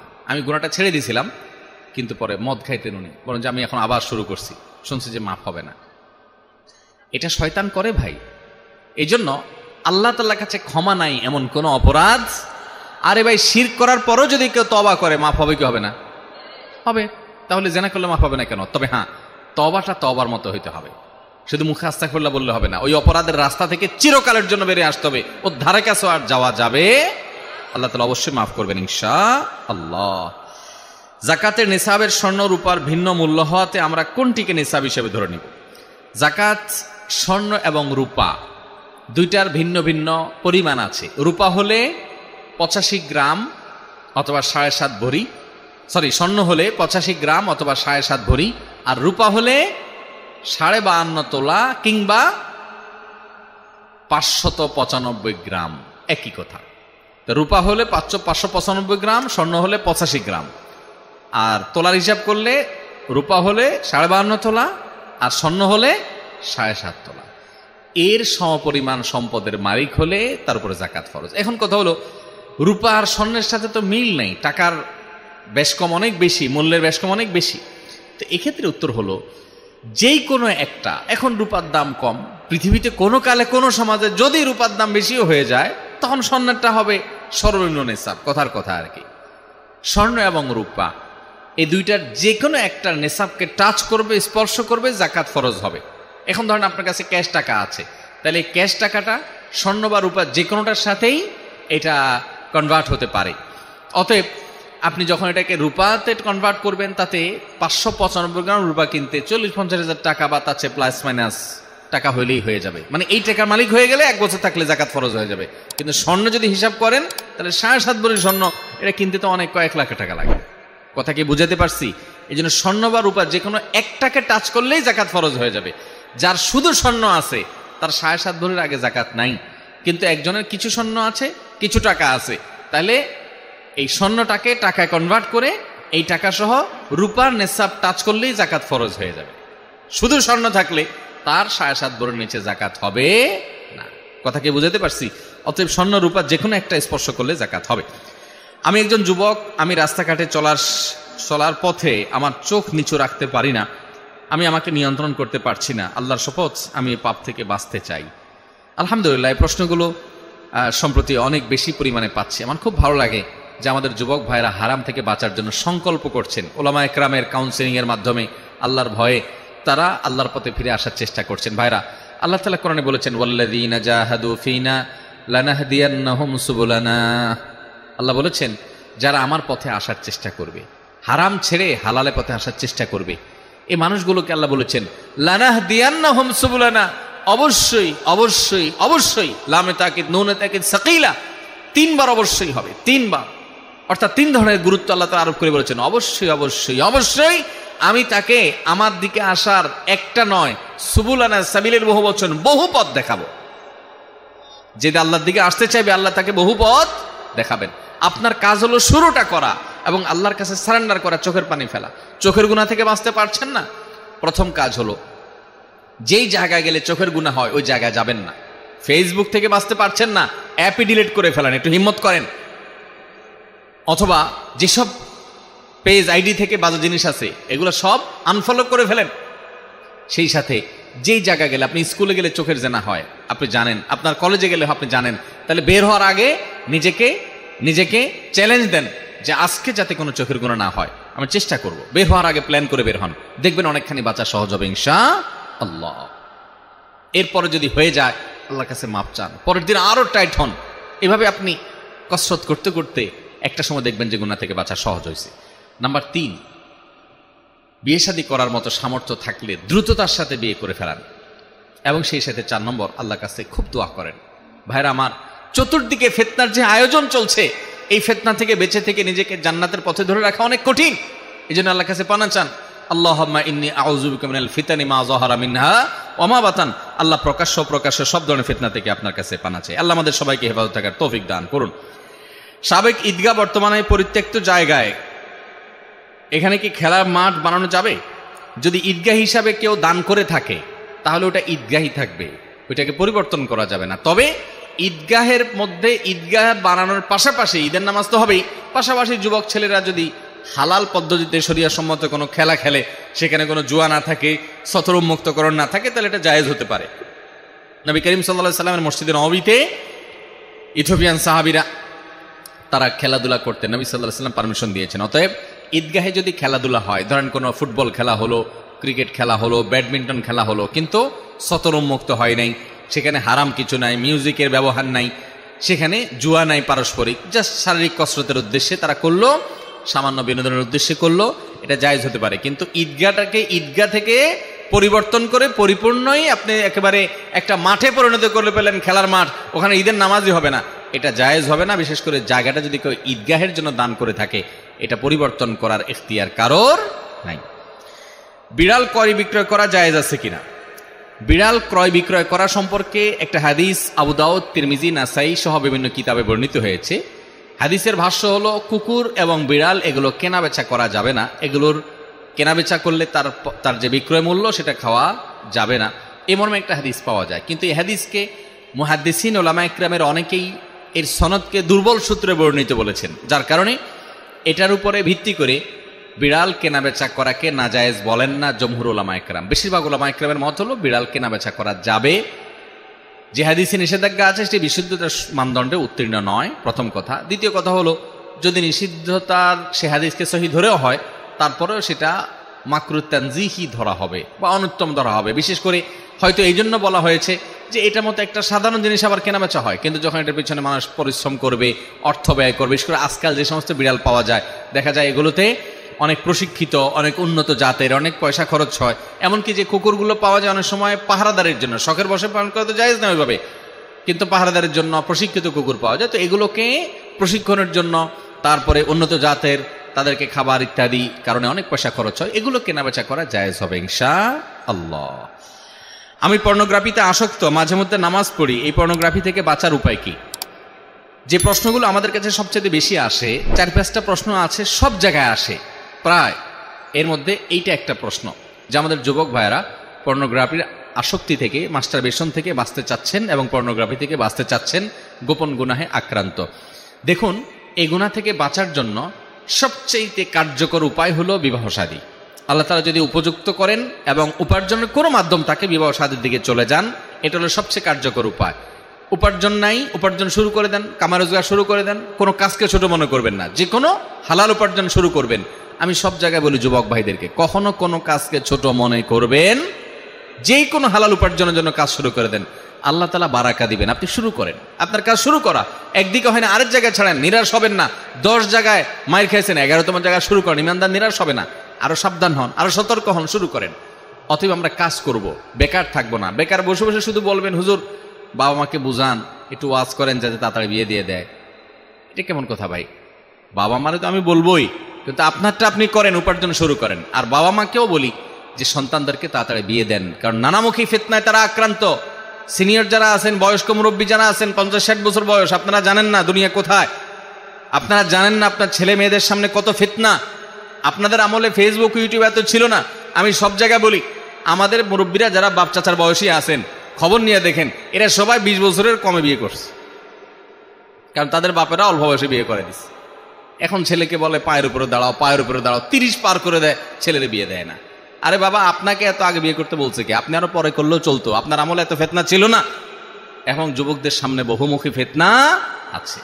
অতএব এই গোপন গুনাহ থেকে বাঁচার জন্য বিয়ের কোনো বিকল্প নাই, 1 নাম্বার 2, যথাসম্ভব যে ডিভাইস, যে জায়গা থেকে হারাম জিনিস আসে, ওইটা থেকে আপনি একেবারে বিচ্ছিন্ন হয়ে যান। আপনি কথার কথা স্মার্টফোনের কারণে এই ডিভাইসে, এই অপরাধে আপনি আসক্ত, আপনি স্মার্টফোনটা 6 মাসের জন্য ত্যাগ করেন। এটা একটা ফর্মুলা, 6 মাসের জন্য। 6 মাসের জন্য এই ডিভাইসটা বিক্রি করে দেন, কাউকে দিয়ে দেন। একটা বাটনওয়ালা ফোন নেন, যেটাতে নেট ফেট কিছু আসবে না, বিজিটিডি চলবে না। আপনি এভাবে যদি 6 মাস নিজেকে নিয়ন্ত্রণ করতে পারবেন, ইনশাআল্লাহ এই অভ্যাস আপনার দূর হয়ে যাবে একসাথে। 6 মাসে একটা কোর্স নেন, একটু হিম্মত তো করতে হবে। রোগ হবে, ওষুধটাও খাইতে চাইবেন না কষ্ট করে, তাহলে ভালো হবে কোত্থেকে? অন্তত ওষুধটা খান, ওষুধ আমি দিলাম। 6 মাস এই স্মার্টফোন থেকে দূরে থাকেন, দেখবেন ঠিক হয়ে গেছে। বলবেন হুজুর স্মার্টফোন ছাড়া বাঁচবো না, ঠেলা পড়লে সবই বাঁচে। পুলিশে ধরে যদি কয়টা মাইক দিয়া লকারে ঢুকায় দেয়, লকআপে ঢুকায় দেয়, তখন পারবেন না? সবই পারবেন। এই জন্য হিম্মত করতে হবে যে আমি স্মার্টফোন ব্যবহার করব না 6টা মাসের জন্য। এর সাথে আল্লাহ তাআলার কাছে ইস্তেগফার এবং দোয়া করবেন, নির্জনতা পরিহার করবেন, কারণ এগুলো নির্জনতা অনেক বেশি হয়। আল্লাহ তাআলা আমাদেরকে বাঁচার তৌফিক দান করুন। কসরের নামাজ নিয়ে প্রায় বিড়ম্বনায় পড়তে হয়, অনুগ্রহ করে এরপরে বিস্তারিত বলবেন। কসরের নামাজ নিয়ে আসলেই অনেক ভাইরা বেশ বিপাকে পড়ে, অনেক বোনরাও বিপাকে পড়ে। কোথায় কসর পড়ব? বিশেষ করে আজকালকার যুগে মানুষের কয়েকটা করে ঠিকানা, ঢাকায় থাকে চাকরির সুবাদে, গ্রামে তার নিজের বাড়ি, আবার দেখা যায় বাচ্চা কাচ্চার পড়ালেখার কারণে তাদেরকে চট্টগ্রামে রাখছে। এরকম কয়েকটা ঠিকানা হয় কি হয় না? কোথায় পুরো নামাজ পড়বে আর কোথায় কসর করবে? মহিলাদের জন্য একটা বড় ঝামেলার জায়গা যে বাপের বাড়ি তো নিজের বাড়ি ছিল এক সময়, এখন সে বাপের বাড়িতে বেড়াইতে গেলে সেটা সফরোদ্দূরত্ব হলে সেখানে কসর পড়বে না, পুরো নামাজ পড়বে। জামাইয়ের শ্বশুর বাড়িতে গেলে জামায় আদর পায়, সেখানে কি কসর করবে না পুরো পড়বে? এরকম অনেকগুলো প্রশ্ন আসে। এই সব প্রশ্নের একটা মৌলিক উত্তর দিয়ে রাখি, সেটা হলো মানুষের দুই ধরনের বাড়ি আছে। কয় ধরনের বাড়ি আছে? দুই ধরনের ঠিকানা হয় মানুষের। একটাকে বলা হয় ওয়াতনে আসলি, আর একটাকে বলা হয় ওয়াতনে একামা। ওয়াতনে আসলি মানে হলো মূল ঠিকানা, মূল বাড়ি। ধরেন কুমিল্লার দেবিদ্বারের এই গ্রামে ছোট শালঘরে আপনার বাড়ি, বাপদাদার বিটা, এখানে আপনার ঘর বাড়ি আছে, এটা হলো আপনার মূল বাড়ি। আপনি পাসপোর্টে স্থায়ী ঠিকানা এটা লেখেন, এনআইডিতে আপনি এটা লেখেন, সব জায়গায় এটা লেখেন, এবং এটা আপনার স্থায়ী ঠিকানা। সোজা কথা, ঘুরে ফিরে আপনি এখানেই আসবেন। আর আপনি ঢাকা শহরে চাকরি সুবাদে আছেন বা ব্যবসার সুবাদে আছেন, আপনি সেখানে একটা ফ্ল্যাট বাড়ি ভাড়া নিয়ে আছেন, কিংবা সেখানে ফ্ল্যাট একটা আপনি কিনছেনই, বাট ওখানে আপনি থাকেন, কিন্তু আপনার মূল ঠিকানা এখনো এখানেই, আপনার এখানে ঘরবিটা আছে, সব আছে। তাহলে দুই রকমের ঠিকানা হলো, একটা মূল ঠিকানা আর হলো বসবাসের ঠিকানা, যে ওখানে বসবাস করতেছেন। এই দুই জায়গাতে ফুল নামাজ পড়বেন। মূল ঠিকানাতেও ফুল নামাজ পড়বেন, বসবাসের ঠিকানাতেও ফুল নামাজ পড়বেন। একজন সৌদি আরবে থাকেন, কাতারে থাকেন, দুবাইতে থাকেন, পৃথিবীর কোনো দেশে থাকেন, চাকরি সুবাদে গেছেন, সেখানে কাজ করেন, তো সেখানে আপনার একটা থাকার রুম আছে, কক্ষ আছে, আপনি সেখানে আসেন, সেটা আপনার বসবাসের ঠিকানা, ওয়াতনে একামা। ওখানে আপনি পুরো নামাজ পড়বেন, কারণ সেখানে আপনি মুসাফির না, আপনি সেখানে বসবাস করতেছেন রীতিমতো এখন। আবার যখন দেশে আসবেন, নিজের বাড়িতে, গ্রামে ছুটিতে আসছেন, তারপরও আপনি সেখানে পুরো নামাজ পড়বেন আপনার গ্রামে আসলে, কারণ এটা আপনার মূল ঠিকানা। কারণ মানুষের মূল ঠিকানা, বসবাসের ঠিকানা, এই দুই জায়গায় কি করতে হয়? পুরো নামাজ পড়তে হয়। বসবাসের ঠিকানাও না, মূল ঠিকানাও না, এরকম যদি হয় সেখানে কসর আপনি পড়বেন, যদি সফরের দূরত্ব হয়। এখন অনেকের আছে দুইটা তিনটা করে ঠিকানা। যেমন বললাম, ঢাকায় চাকরি করেন, সেজন্য আপনি মেসে থাকেন, ওইটা আপনার একটা ঠিকানা, সেখানে দীর্ঘদিন আপনি বসবাসই করতেছেন রীতিমতো। তাহলে সেখানে আপনি বসবাস করেন, যেহেতু আপনার একটা রুম আছে ভাড়া নেওয়া, আপনি সেটা মাসে মাসে ভাড়া দেন, থাকেন, তার কোনো থাকার জায়গা আছে, ওখানে পুরো নামাজ পড়বেন। আবার গ্রামের বাড়িতে আপনার মূল ঠিকানা, সেখানে আপনি পুরো নামাজ পড়বেন। আবার আপনার স্ত্রী, সন্তান, পরিবার চট্টগ্রামে থাকে, আপনি তাদের কাছে বেড়াতে যান, কিন্তু আপনার ফ্যামিলি সেখানে থাকে, তারা পড়াশোনার জন্য হয়তো থাকে, কথার কথা, বা অন্য কোনো কাজে থাকে, তারা ওখানে বসবাস করে রীতিমতো নিয়মিত, তাহলে সেখানে আপনি পুরো নামাজ পড়বেন। একটা মানুষের মূল ঠিকানা বা বসবাসের ঠিকানা একাধিক বসবাসের ঠিকানা হতে পারে, সে এখানে কিছুদিন বসবাস করে, ওখানে একদিন বসবাস করে, এই সব জায়গায় পুরো নামাজ সে পড়বে। কথা কি বুঝাতে পারছি? তাহলে মূল ঠিকানা, বসবাসের ঠিকানা। বসবাসের ঠিকানা মানে আপনি কোথাও চাকরি সুবাদে গেছেন, সেখানে ভাড়া নিছেন একটা রুম, একটা ফ্ল্যাট, আপনি সেখানে থাকেন সব সময়, এটা বসবাসের ঠিকানা, এখানে পুরো নামাজ হবে। আর মূল ঠিকানা যে, সেখানে পুরো নামাজ হবে। মূল ঠিকানা যদি পরিবর্তন হয়, অনেকে গ্রাম থেকে ঢাকা শহর গিয়া জমি কিনে, বাড়ি করে, ফ্ল্যাট করে, ওইটাকে স্থায়ী ঠিকানা হিসাবে কাগজে কলমে, পেপারে, আপনার পাসপোর্টে, এনআইডিতে সব কিছুতে দিয়ে দেন। গ্রামে তার আসলে তেমন কিছু আর নাই, বাপদাদার ভিটা আছে, ভাগযোগ হয়ে গেছে, সে তার অংশ বিক্রি করে নিয়ে গেছে, কিংবা দিয়ে দিছে, তার কোনো এখানে থাকার ব্যবস্থা নাই। এটা কিন্তু তার মূল ঠিকানা আর থাকে না, কারণ মূল ঠিকানা পরিবর্তন হয়ে গেছে, সে এখানে আর সন্তান, ছেলে মেয়ে নেই, কখনো ব্যাক করবে এরকম কোনো চিন্তা ভাবনাও তার মাথায় আর নাই। তাহলে মূল ঠিকানা এটা আর থাকলো না। বিশেষ করে যখন ভাগযোগ হয়ে যায়, তখন শেষ, এখানে সে আসলে এখন মুসাফির থাকবে। আর মহিলারা বিয়ের পর স্বামীর বাড়ি, স্বামীর সাথে বসবাস করছেন, ওইটাই তার মূল ঠিকানা। এখন বাবার বাড়িতে তিনি গেস্ট, বাবার বাড়িতে তিনি কি মেহমান। এই জন্য মহিলারা বাবার বাড়ি যদি সফরের দূরত্বে হয় আর 2-4 দিনের জন্য মেহমান হিসেবে বেড়াতে যায়, তিনি সেখানে কসরের নামাজ পড়বেন। যদি এমন হয় কোনো মহিলার বাবার বাড়িতে তার থাকার ঠিকানা আছে, তার থাকার কক্ষ আছে, এবং তার রুম আছে, এবং কি অনেকে আছে ঘর জামায় থাকে, বাচ্চাকে যেন সেখানে থাকে, তাহলে তিনি সেখানকার বসত বাড়ি, এটাও তার একটা ঠিকানা, সেই হিসাবে তিনি পুরো নামাজ পড়বেন। বাকি বাংলাদেশের 99% মহিলাদের এরকম না, বরং বাবার বাড়িতে তিনি ভাইদের মেহমান হয়ে, মা বাবার কাছে মেহমান হয়ে যান। এই অবস্থায় তিনি সেখানে কসরের নামাজ পড়বেন, পুরো নামাজ পড়বেন না। কথা কি বুঝাতে পারছি? আর অনেক প্রশ্ন থাকতে পারে, আমি মৌলিক শুধু চিত্রটা তুলে ধরার চেষ্টা করলাম। ওলিদের কারামত সম্পর্কে ইসলাম কি বলে? কারামাতুল আউলিয়া এ হাক্কুন, আল্লাহ তাআলার নেককার বান্দা, আল্লাহ তাআলার খাঁটি বান্দা, তাদের কারামত, অলৌকিকত্ব, এটা আহলুস সুন্নাহ জামায়াতের বিশ্বাস অনুযায়ী সত্য। আহলুস সুন্নাহ ওয়াল জামায়াত এর আকীদা হলো, আল্লাহর কোন নেককার বান্দা, তিনি যদি নিজেকে ইমানদার দাবি করেন এবং নেকামল করেন, ভালো কাজ করেন, হক হালালি চলাফেরা করেন, এই লোকটার মাধ্যমে যদি কোনো আশ্চর্যজনক কিছু ঘটে, এটা হতে পারে সত্য, এটা মিথ্যা নয়, বা শয়তানের দ্বারা এটা হয় নাই, এটা আল্লাহ তাআলা তার সম্মান বৃদ্ধি করেছেন, আল্লাহই ঘটিয়েছেন, এটা তার কন্ট্রোল না যে তিনি ঘটাইছেন, কিন্তু আল্লাহ তাকে সম্মানিত করেছেন, তার মাধ্যমে অলৌকিক কিছু ঘটছে। আরেকটা হলো মুআজিজা, এটা হলো নবী এবং রাসূলের যারা দাবি করেন, তাদের মাধ্যমে আল্লাহ অলৌকিক কিছু ঘটাইলে, আশ্চর্যজনক কিছু ঘটাইলে, সেটা হলো মুআজিজা। আর আল্লাহর নেককার বান্দার দ্বারা এরকম কিছু হতে পারে, এটা কিন্তু আল্লাহর নেককার বান্দাদের হাতে না, যে তারা চাইলেই কারামতি করতে পারে। এটা কে ঘটান? আল্লাহ ঘটান।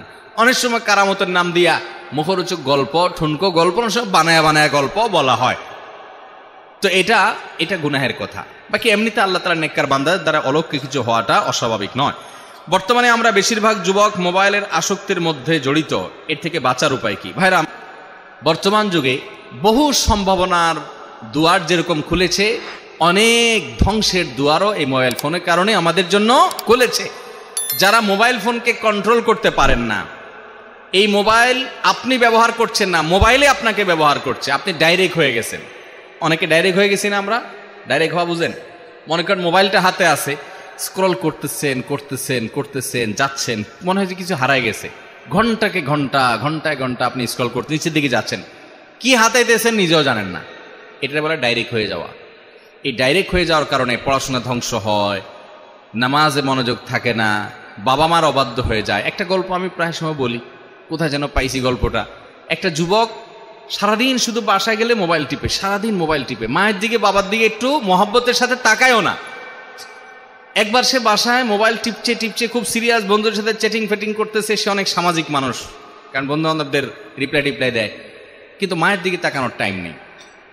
হঠাৎ করে মোবাইলটা ধপাস করে রেখে মায়ের দিকে তাকায় আসে, নির্মল এবং পরিষ্কার একটা হাসি দিয়ে দিছে। তার হাসি দেখে মা অবাক হয়ে বলতেছে, কি ব্যাপার বাবা, কতদিন হয়েছে তোমার এরকম একটা হাসি দেখলাম না, এত সুন্দর করে হাসি দিলে কাহিনী কি? বলে, মা মোবাইলের চার্জ শেষ হয়ে গেছে। চার্জ যদি শেষ না হইতো তাহলে তোমার দিকে তাকানোর টাইম ছিল আমার? যেহেতু মোবাইলে আতাইতে আতাইতে চার্জ শেষ, কি আর করবো এখন, তাকে হেসে দিলাম তোমার দিকে। এ হলো আমাদের যুবক ভাইদের চরিত্র। ভাইরা আমার, এই মোবাইল, আমি একটা কথা বলি, এর ভার বহন করা দুনিয়াতে অনেক সহজ হলেও আখেরাতে এর দায়ভার বহন করা অনেক কঠিন হতে পারে। এটা বহু মানুষকে জাহান্নামে নিয়ে যাওয়ার জন্য কারণ হবে। আসুন, মোবাইল যেন আমাদেরকে ব্যবহার না করে, মোবাইলকে আমরা ব্যবহার করি, কন্ট্রোল করি, নিয়ন্ত্রণ করি, যেমনি সেমনি এটা হাতাহাতি অপ্রয়োজনে না করি। যারা স্মার্টফোন ব্যবহার করতে করতে নেশাগ্রস্ত হয়ে গেছেন, নেশাখোরের মতো, এটা ছাড়া বাঁচেন না। ঘুম থেকে উঠছেন, তাও হাতে মোবাইলটাই আগে নেন, মানে একটা সেকেন্ড সময় পাইছেন, মোবাইলটা হাতায় শুধু ওই ফেসবুক খোলেন, ওই আপনি টিকটক খোলেন, ওই আপনি হোয়াটসঅ্যাপ খোলেন, ইউটিউব খোলেন। নেশা হয়ে গেছে। ভাইরা, নেশা থেকে বাঁচতে পারছেন না? ওই যে আমার সেম পলিসি বলে দিছি, মাস্টারবেশন থেকে বাঁচার জন্য, পর্নোগ্রাফি থেকে বাঁচার জন্য, যেটা আপনি 6 মাসের জন্য এই ফোনটা বিক্রি করে ফেলে একটা বাটনওয়ালা ফোনে চলে যান। বন্ধুদেরকে সবাই মেসেজ দিয়ে দেন, আমি আর মেসেঞ্জার নাই দোস্ত, ডাইরেক্ট পারলে কল দিও, না হলে আসসালামু আলাইকুম। 6 মাসের জন্য একটু কঠিন হবে, চেষ্টা করেন ভাই, কঠিন হবে, অসম্ভব নয়। আপনি যদি 6 মাস এভাবে এই বদভ্যাস থেকে সরে আসতে পারেন, দেখবেন অনেকখানি আপনি সুস্থ হয়ে গেছেন। আল্লাহ তাআলা আমাদের যুবক ভাইদেরকে সুস্থতা নসিব করুন। এটা একটা রোগ ভাই, রোগী যে এটা নিজে টেরও পাচ্ছেন না। আল্লাহ তাআলা আমাদেরকে বাঁচার তৌফিক দান করুন। বিভিন্ন অনুষ্ঠানে, ইসলামী প্রোগ্রামে মোবাইল বা ক্যামেরা দিয়ে ভিডিও ধারণ করা, ছবি তোলা সম্বন্ধে জানতে চাই, ইসলাম কি বলে? আপনি যদি কোনো বিয়ে শাদীর অনুষ্ঠানে এরকম ছবি তোলা, ভিডিও করার কাজ করেন, তাহলে সেখানে হারাম কিছু যদি হয় তাহলে সেটা জায়েজ হবে না। আর যদি হারাম কিছু না হয় তাহলে সেক্ষেত্রে সেটা জায়েজ হতে পারে, এটা প্রিন্টেড যতক্ষণ না হবে। ঠিক একইভাবে ওয়াজ মাহফিলে, ভালো কোনো জায়গায় হারাম কোনো ছবি তুললেন না, নিষিদ্ধ কোনো কিছু করলেন না, তাহলে সেটা জায়েজ হতে পারে। আল্লাহু আলাম। ভাইয়ের হক ও বোনের হক আমি রাস্তায় দিছি, আমি আবার চাইতেছি, আল্লাহ কিতাব মাফ করবেন? ও, ভাইয়ের হক বোনের হক রাস্তায় দিয়ে দিচ্ছেন, আবার চাইতেছেন আল্লাহ মাফ করবেন। বুঝলাম না প্রশ্ন কি বলতে চাচ্ছে, আপনারা বুঝছেন? বুঝতে পারি নাই, অতএব বাদ। আর 2-3টা প্রশ্ন আছে, দেব উত্তর ভাই, না শেষ করবো? রাত হয়ে গেছে, দেন হুজুর ওয়াজ করেন ফজর পর্যন্ত, নামাজ পড়বো না কালকে। যদি কেউ নিজ বাড়ি থেকে দূরে বাসা নিয়ে থাকে এবং কোনো উপলক্ষে বাড়ি বা শ্বশুর বাড়ি আসে, তাহলে তাকে কসরের নামাজ পড়তে হবে কি? কসরের ক্ষেত্রে মহিলারা নিজ বাড়ি বলতে কোনটাকে বোঝাবে? আলহামদুলিল্লাহ, এটা আমাদের একটু আগে একটা প্রশ্ন উত্তরে চলে আসছে, তারপরেও নতুন করে প্রশ্ন করেছেন বলি। নিজ বাড়ি থেকে দূরে যদি বাসা নিয়ে আপনি থাকেন, আপনার বাচ্চা কাচ্চা পড়ালেখা করার জন্য স্কুল মাদ্রাসার কাছে, সে যদি সফরের দূরত্ব হয়, যেহেতু ওখানে বাসা বাড়ি নিয়ে আপনি বসবাস করছেন, সেখানে কি কসর পড়বে না পুরো নামাজ পড়বে? একটু আগে আপনারা মাসালার উত্তর জানছেন। ওই যে পলিসি বলে দিছি, মূল ঠিকানা আর স্থায়ী ঠিকানা এবং বর্তমান ঠিকানা, অর্থাৎ যেখানে আপনি বসবাস করছেন, উভয় ঠিকানাতে কি হবে? পুরো নামাজ হবে, অতএব ওখানে পুরো নামাজ পড়বেন আপনি। আর মহিলারা বিয়ের পর স্বামীর অধীনে, স্বামীর বাড়িটা তার বাড়ি, ওইটাই তার স্থায়ী ঠিকানা। বিধায় বাবার বাড়িতে আসা তারা গেস্ট বা মেহমান হিসাবে কসর পড়বেন। যদি বাবার বাড়িতে তিনি ঘর জামাই থাকেন স্বামীকে নিয়ে, সন্তানদেরকে নিয়ে, অথবা এখানে তার থাকার আলাদা বন্দোবস্ত থাকে, সেটা তার নিয়ন্ত্রণে, তাহলে সেক্ষেত্রে তিনি পুরো নামাজ পড়বেন। এটা হাজারে একজন মহিলারও আছে কিনা সন্দেহ। ঘরে যদি অনেকগুলো কোরআন থাকে তাহলে কি সবগুলো পড়তে হবে নাকি একটা পড়লেই চলবে?